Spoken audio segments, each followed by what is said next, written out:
మహిళా సంక్షేమానికి కాంగ్రెస్ ప్రభుత్వం పెద్దపీట వేస్తుందని టీజీఐఐసీ చైర్పర్సన్ నిర్మలారెడ్డి అన్నారు. సంగారెడ్డి మున్సిపల్ కార్యాలయంలో మహిళా సంఘాల సభ్యులకు చీరల పంపిణీ కార్యక్రమాన్ని మంగళవారం నిర్వహించారు. ఈ సందర్భంగా మాట్లాడుతూ మహిళా సంఘాల సభ్యులకు ఇప్పటివరకు 2 కోట్ల రూపాయల రుణాలను పంపిణీ చేసినట్టు చెప్పారు. గత బీఆర్ఎస్ ప్రభుత్వం 10 సంవత్సరాల్లో వడ్డీ లేని రుణాలను పంపిణీ చేయలేదని విమర్శించారు. కాంగ్రెస్ ప్రభుత్వం అధికారంలోకి వచ్చిన తర్వాత వడ్డీ లేని రుణాలను పూర్తిగా మహిళా సంఘాల సభ్యులకు అందించినట్టు తెలిపారు. పట్నాలో 212 ఇందిరమ్మ ఇళ్లను మంజూరు చేసినట్లు పేర్కొన్నారు. గత ప్రభుత్వం డబుల్ బెడ్రూమ్ ఇండ్ల పేరుతో అనర్హులకు కేటాయించిందని విమర్శించారు. అధికారులు కూడా అందుబాటులో ఉండేవారు కాదని తెలిపారు. కాంగ్రెస్ ప్రజాప్రభుత్వమని అధికారులు ప్రజాప్రతినిధులు నిత్యం ప్రజల మధ్య ఉంటున్నారని తెలిపారు. ఇందిరా శక్తి కింద 119 మందికి రుణాలను మంజూరు చేసినట్లు వివరించారు. చీరలు 2 రంగుల్లో ప్రభుత్వం పట్టణంలో 29,000 మంది మహిళా సంఘాల సభ్యులకు అందిస్తున్నట్టు తెలిపారు. కార్యక్రమంలో మున్సిపల్ చైర్మన్ కోన వనిత, కమిషనర్ శ్రీనివాసరెడ్డి, టీఎంసీ విజయభారతి, కౌన్సిలర్లు, మహిళా సంఘాల సభ్యులు పాల్గొన్నారు. ఇంకో పెట్రోల్ పంప్ కూడా మంచి స్థలంలో చూసుకుంటే మరి కొంతమంది మహిళలు ఇన్స్టాల్మెంట్ కంటే ఆ పెట్రోల్ పంప్ మీకే అవుతుంది, మనకే అవుతుంది. ఇప్పుడు బస్సులు ప్రతి మండలానికి 1 బస్సు 2 బస్సులు ఇన్స్టాల్మెంట్, ఆ ఇన్స్టాల్మెంట్ నెలకి ఇంత కట్టుకుంటూ ఉంటే బస్సు ఓనర్స్ మహిళలు అవుతారు. మరి ప్రతి మహిళ కోటీశ్వరాలు ఎట్లా అవుతారంటే ఈ విధంగా చేసే ప్రయత్నంతోనే మీ కృషి ఉండాలి. ఇస్తాడు కదా అనేది ఇంట్లో ఉంటే కాదు, దాన్ని ఎట్లా మనం మలుచుకోవాలి, 1 పైసకి 2 పైసలు ఎట్లా చేయాలని ఆలోచన చేసినప్పుడే కోటీశ్వరాలు అవుతాము. ఒకేసారి ఎవరైతే పైసలు ఇవ్వరు కదా, 1 కోటి రూపాయలు అయితే ఇయ్యరు కదా సీఎం అన్నట్టు, మన కష్టంతో వాళ్ళు ఇచ్చే సహకారంతో ముందుకెళ్తే మరి తప్పకుండా ప్రతి ఒక్కరు కూడా మరి కోటీశ్వరాలు అవుతారు. అలాగే ఇప్పుడు ఇండస్ట్రీ కాబట్టి మహిళలకు కూడా ఇండస్ట్రీలో వస్తే చాలా బాగుంటుంది. ఇప్పుడు మీరు చూసిన ఎవరైనా సందేశం, ముఖ్యమంత్రి సందేశం నేనా నిజంగా ఇంట్లో మనల్ని నోరు ఇప్పనియరు, నాకు తెలుసు. ఆయన కూడా అంతే, బయట ఉంటాడు కానీ ఇంకా నాకు ఫుల్ కంట్రోల్. ఇంట్లో మాత్రం మనల్ని ఏమి పప్పు ఉడకనియరు, అన్ని చేపించుకుంటారు కానీ మన అవసరానికి మాత్రం వాళ్ళు మన మాట విన్నారు. కానీ ఈరోజు ముఖ్యమంత్రి రేవంత్ రెడ్డి గారు మన హెల్త్ విషయంలో టెస్టులు చేయించుకున్నారా లేదా, స్టార్ట్ అయిందా లేదా, టౌన్ లో స్టార్ట్ అయింది. ఏ రోజైనా కన్నుడైనా కట్టుకున్నోడైనా నువ్వు హాస్పిటల్ పో, ఇది ఏమైనా ఉందేమో చూయించుకో, ఇంత పొద్దున్న లేచి పండుకునేదాకా పరుపు తీసి పరుపు వేసేదాకా మాకు సేవ చేస్తున్నామని ఏ రోజైనా అన్నారా? చెప్పండి, మనసుకుంటే భయం ఎందుకు? మనకు శక్తి ఇచ్చింది కాబట్టి మనకు అన్నారు ఎవరన్నా? అనలేదు. కానీ ఈరోజు సీఎం గారు మహిళలు ఆరోగ్యంగా ఉండలేరు, వండినది కూడా పెట్టాలి, వాళ్ళ కడుపు నిండాలంటే మన కట్టు కాల్చుకుంటాం, ప్రేమతో పెడతాం, మళ్ళా కోపంతో కాదు. ఉన్నదాన్నే ప్రేమతోని అందరి పంచుతాం, కానీ మన కడుపు పెట్టుకోవడానికి ధైర్యం చాలదు, ఎందుకంటే పెడితేనే మనకు తృప్తి ఉంటుంది. అలాంటి మనసు కలిగిన మనం మరి ఈ రోజు ఇంత ధైర్యం ఇస్తుంది ప్రభుత్వం తరపున అంటే మనం ఎంత కృతజ్ఞత ఉండాలో ఆలోచన చేయాలి.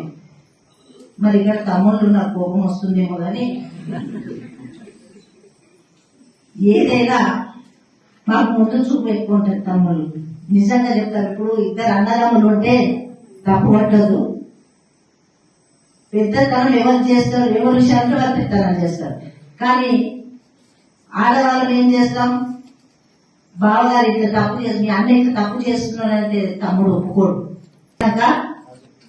అరే నువ్వు అప్పుడు చెప్పింది వినకపోతే అప్పుడే వేరే ఇంటే మనం కూడా ఒక మంచి లెవెల్ లో ఉంటుంటే, ఇప్పుడు అన్న బాగా మనల్ని మా గుంత వేసిన గడ్డ మీద అంటారు. అది చాలు మన ఒక ఉదాహరణ, సంసారంలో మనం చేసే ఉదాహరణ ఒకటి చాలు. కాబట్టి అందరు అట్లా ఉంటారని కాదు, చాలా మటుకు సమాజంలో అట్లా జరుగుతుంది. అలాంటి మనల్ని ఈరోజు ముందు నడిపిస్తున్నారు. ఇప్పుడు 5 లక్షలు ఉంటే ఇప్పుడు 10 లక్షలు చేసిన నేనే సీఎం గారు చెప్పారు. 10 లక్షలు రుణమాఫీ మరి చేస్తామన్నారు. మరి అదే విధంగా మనకు వ్యవసాయ రీత్యా కూడా మనల్ని ముందుకు పంపిస్తున్నారు. ఇప్పుడు ఒడ్లు కొనుగోలు కేంద్రాల్లో ఎవరుంటున్నారు, మహిళలకే ఇస్తున్నారు. విమానం నడిపిస్తాం, గజేంద్ర చేత గారు మనకు చేస్తామా లేదా? చేస్తాం. కాబట్టి మనకున్న శక్తి మనకు తెలియదు, ఎన్నికోళ్ళు చెప్పాలి.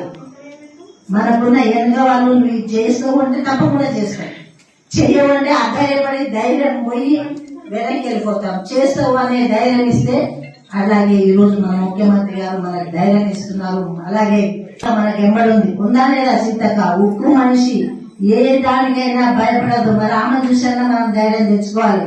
ఎండనక వాననక రాత్రినక పగలనక సీతక్క ఎట్లా కష్టపడుతుంది, మనమేది చేయము. మనకు లేదా తెలివి శక్తి, ఆమెను చూసి మనం కూడా ముందుకెళ్ళాలి. మనకున్న పరిధిలో మనం చెయ్యాలని నా ఒక ఆలోచన. మీరు అనుసరించి ఉద్యోగం చేసుకొని 6 గంటలు ఇంటికి పోయినా ఎవరు అడుగుతుంది, హాయిగా ఉంటుంది. ఇప్పుడు 24 గంటల పరిగెత్తినా ఇది లేదు అది లేదని నన్ను అక్కడిక్కడ అడుగుతాను. అయితే కానీ జగ్గారెడ్డి గారు ఎవరున్నారు కాబట్టి నేను చేయగలుగుతున్నాను, అంతే కదా. ఆయన నన్ను ఇదిగా చేస్తే మాత్రం నేను బయటికి రాకుండా నేను ఇట్లా మాట్లాడకండి. కాబట్టి మీరు కూడా నాకంటే ఎక్కువ తెలియదు నాకు తెలుసు. మీరు అందరూ మన సంగారెడ్డి నిన్న సీఎం గారి నుంచి నిర్మల్ జిల్లా చాలా సక్సెస్ అని చెప్పి నాకు అప్పుడు అనిపించింది. మన సంగారెడ్డి మహిళలు ఎందుకు సక్సెస్ కాలేరు అని. ఎందుకంటే మనకు సమైక్య భవనాలు ఇచ్చారు, నిర్మల్లో ఎన్ని కావాలో అన్ని స్థలాలు చూపించడం జరిగింది. మరి మన సంగారెడ్డిలో కూడా ఆ స్థానం ఎందుకు వెళ్ళలేదు అని అనిపించింది. చేద్దామా సమైక్య భవనాలు ప్రతి ఊర్లో కూడా, అంటే ఓన్లీ సంగారెడ్డి టౌన్ కే పరిమితం కాదు. మీరు మహిళలు అంటే ఎక్కడైనా పోయి చేసుకునే ఇది తెచ్చుకునే విధంగా మరి సంగారెడ్డి జిల్లాలోనే మనం పేరు తెచ్చుకోవాలి. నాకు అది కావాలి అని నేను అడుగుతున్నా.